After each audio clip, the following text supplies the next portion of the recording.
स्वागत है आप सभी लोगों का एक बार फिर से आपके अपने YouTube चैनल फ्री स्टडी पर। मैं आप लोगों की फैसिलिटेटर लेकर के आई है फ्री स्टडी चैनल पर।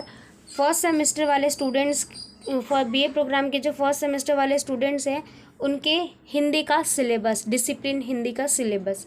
ठीक है, तो चलो स्टार्ट करते हैं अपनी इस वीडियो को देर ना करते हुए और समझते हैं हिंदी का सिलेबस डिसिप्लिन सब्जेक्ट का।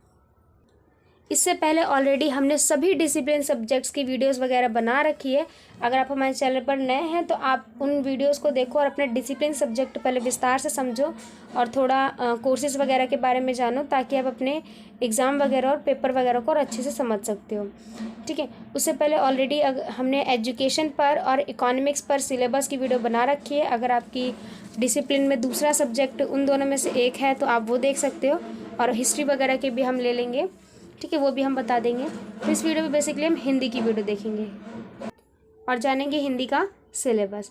तो हिंदी में आपको बेसिकली जो पढ़ना होता है वो हिंदी भाषा पढ़ते हो आप और साहित्य का इतिहास पढ़ते हो फर्स्ट सेमेस्टर में। ठीक है, इसमें आपको देखिए हिंदी भाषा और साहित्य के इतिहास का परिचय प्राप्त होगा। इसमें आपका साहित्य इतिहास के विभिन्न कालों की जो है प्रवृत्ति का आलोचनात्मक समझ जो है यहाँ पर विकसित होती है।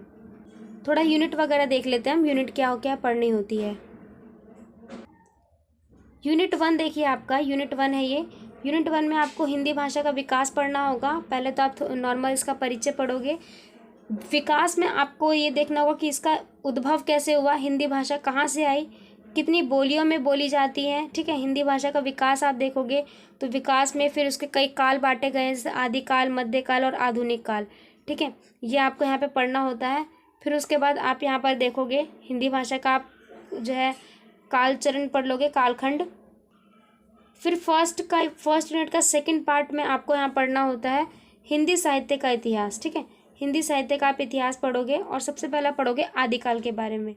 बिल्कुल आरंभिक काल का पढ़ते हो, बिल्कुल आरंभिक काल का। तो आदिकाल में जो है इसका काल विभाजन और नामकरण कैसे रखा गया, ये किसके थ्रू, आदिकाल की प्रमुख प्रवृत्तियाँ क्या थी, ये भी आपको यहाँ पे पढ़ने को मिलता है। ठीक है, प्रवृत्ति में आप यहाँ पे देखोगे कि यहाँ पर रासो साहित्य दिखा था, धार्मिक साहित्य था और लौकिक साहित्य देखे गए थे, जहाँ से हिंदी भाषा और प्रचलित हुई।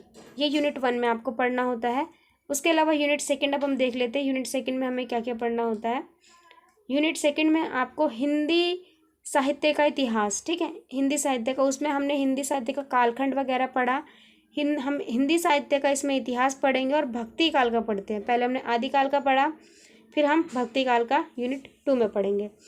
भक्ति काल में आपको क्या क्या पढ़ना होता है, देखो आप भक्ति काल में आपको देखोगे कि आप भक्ति काल का उद्भव कैसे हुआ और उसका विकास कैसे रहा। फिर दूसरे में आप देखोगे कि भक्ति काल की जो प्रमुख प्रवृत्तियाँ हैं वो है संत काव्य, सूफी काव्य, राम काव्य, कृष्ण काव्य जो थे ये सब भक्ति संप्रदाय से ही थे, भक्ति काल के ही थे। तो ठीक है, तो इनका उद्भव कैसे हुआ, उन्होंने कैसे अपने क्या क्या काव्य वगैरह लिखे, कविता वगैरह, गद्य वगैरह, काव्य वगैरह, तो ये सब आप यहाँ पे पढ़ते हो। उसके अलावा फिर यूनिट 3 आ जाता है हमारा। यूनिट 3 हम देखो कैसे क्या पढ़ते हैं। यूनिट 3 में हम पढ़ेंगे हिंदी साहित्य का ही इतिहास, फिर उसका हम रीतिकाल में पढ़ते हैं। पहले हमने आदिकाल, फिर भक्ति काल, फिर उसके बाद रीतिकाल। ठीक है, तो रीतिकाल आप यूनिट 3 में पढ़ते हो। इसमें रीतिकाल आप पढ़ोगे कि इसका नामकरण कैसे हुआ, विभिन्न मतों की समीक्षा के साथ पढ़ते हो, रीतिकाल की क्या प्रवृत्ति है। और एक चीज़ और, भक्ति काल को ही रीतिकाल कहते हैं, लेकिन थोड़ा सा इनके बीच में एक जो है द्वंद्व है। तो यहाँ पे आप पढ़ोगे रीतिबद्ध काव्य, रीति सिद्ध काव्य, रीति मुक्त काव्य। ठीक है, तो ये सब आपको यहाँ पे पढ़ना होता है। अब हम थोड़ा आगे देख लेते हैं और क्या पढ़ना होता है। यूनिट 4 होता है अगला आपका। यूनिट 4 में आपको हिंदी साहित्य का इतिहास पढ़ोगे और यह पढ़ोगे आधुनिक काल का। ठीक है, आधुनिक काल का ही पढ़ते हो। आधुनिक काल में आप पढ़ोगे महाकालीन बौद्ध और जो आधुनिक बौद्ध है ना उसके बारे में। ठीक है, और मतलब बौद्ध धर्म में ये कैसा रहा, तो संक्रमण की जो है ये भी पढ़ोगे। आधुनिक हिंदी कविता की प्रवृत्ति कैसे रही है वो पढ़ोगे, जिसमें भारत तेंदु युग था, द्विवेदी युग था, छायावाद, ठीक है, प्रगतिवाद, प्रयोगवाद और नई कविता, ये सब पढ़ते हो। तीसरे में गद्य विधानों का उद्भव और विकास के बारे में पढ़ोगे। अब इसमें उपन्यास, कहानी, नाटक संबंध हर एक चीज़ देखते हो आप। तो यहाँ पे ये यूनिट 4 में आपको पढ़ना होता है। थोड़ा की पॉइंट्स देख लेते हैं, क्वेश्चन वगैरह कहाँ से आता है। हिंदी भाषा से आएगा आपका और आलोचना से शब्द जुड़ी जो है शब्दावली आएगी। ये जो है की पॉइंट्स यहाँ पर उसका थोड़ा उतना विस्तार से नहीं दिया है। इससे पहले इसके अलावा आप जो है ऊपर के जितने भी ऊपर के जितने भी टॉपिक वगैरह दिए हैं आप उसको कवर कर सकते हो। तो स्टूडेंट्स, कैसी लगी ये वीडियो आपको? कमेंट करके ज़रूर बताना। बाकी इससे पहले ऑलरेडी हम सभी डिसिप्लिन सब्जेक्ट्स के सिलेबस की वीडियोस लेके आएंगे, तो आप हमारे चैनल पर नए हैं तो आप हमारे चैनल को सब्सक्राइब ज़रूर करें। और आने वाले टाइम पे हम हर एक से सब्जेक्ट्स के मोस्ट इम्पॉर्टेंट क्वेश्चन डिस्कस करेंगे जो आपके एग्ज़ाम को कम समय में प्रिपेयर करने के लिए आसान रहेंगे। तो चलो मिलते हैं अगली वीडियो में। Thanks to being here, thanks for watching.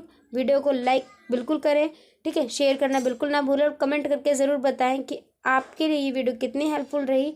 और आपने अगर आप हमारे टेलीग्राम ग्रुप को अभी तक ज्वाइन नहीं किया है तो आप वो भी